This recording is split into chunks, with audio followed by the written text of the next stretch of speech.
India तो हमारा नाम नहीं है, हमारा नाम तो भारत है। इतिहास हमारा भारत के नाम से है, परंपराएं हमारी भारत के नाम से हैं, मान्यताएं हमारी सारी भारत के नाम से हैं, और हम भारत के बारे में अपने खून में, अपनी रगों में महसूस करते हैं उसकी संवेदनशीलता को। वो इंडिया कैसे हो सकता है? संविधान में अंग्रेजों ने लिखवा दिया इंडिया दैट इज भारत। ये तो सब मूर्खता की बात है। भारत दैट इज इंडिया वो तो समझ में आता है अंग्रेजों के लिए, क्योंकि उनको भारत समझ में नहीं आता। उनको इंडस वैली सिविलाइजेशन समझ में आती है, सिंधु घाटी सभ्यता समझ में नहीं आती। तो सिंधु घाटी सभ्यता को इंडस वैली कर दिया उन्होंने अपनी सुविधा के लिए, और उस इंडस में से इंडिया बना दिया अपनी सुविधा के लिए। अब वो इंडिया को हम क्यों ढोएंगे? अपने कंधे पर रखकर उसकी अर्थी को कहां लेके जाएंगे? आजादी के 62 साल में तो हमको ये तय करना ही पड़ेगा कि Bharat that is Bharat, Bharat that was Bharat. पहले भारत था, आज भी भारत है, भविष्य में भी भारत रहेगा।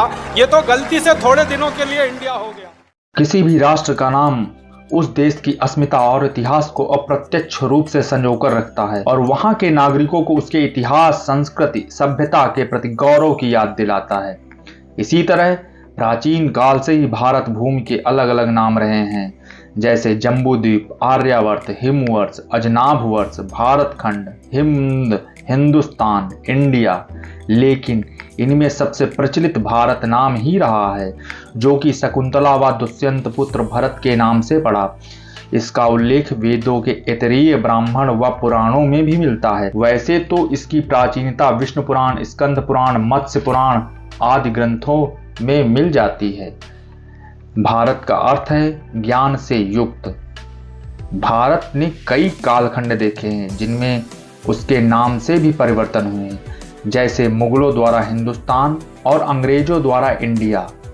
और इसी इंडिया नाम को लेकर 1947 से लेकर आज तक कई बार बहस हुई है, और अब हाल ही में G20 इनविटेशन कार्ड पर प्रेसिडेंट ऑफ इंडिया के स्थान पर प्रेसिडेंट ऑफ भारत दर्ज होने के कारण कांग्रेस नेता राहुल गांधी व जयराम रमेश ने इस पर प्रतिक्रिया दी और कहा संविधान में इसका उल्लेख इंडिया दैट इज भारत ही लिखा है, तो पीएम नरेंद्र मोदी इसको भारत क्यों करना चाहते हैं?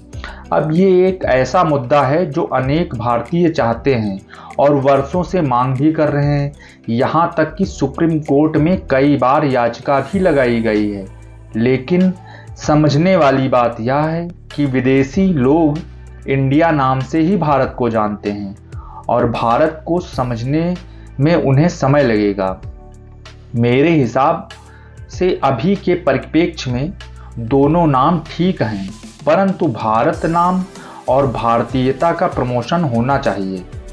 हालांकि एस जयशंकर ने कहा है ये कोई मुद्दा नहीं है, हम दोनों नाम का प्रयोग करेंगे।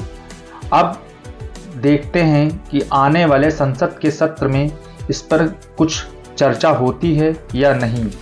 तो आज के लिए इतना ही, फिर किसी नए विषय पर मिलेंगे। तब तक के लिए धन्यवाद।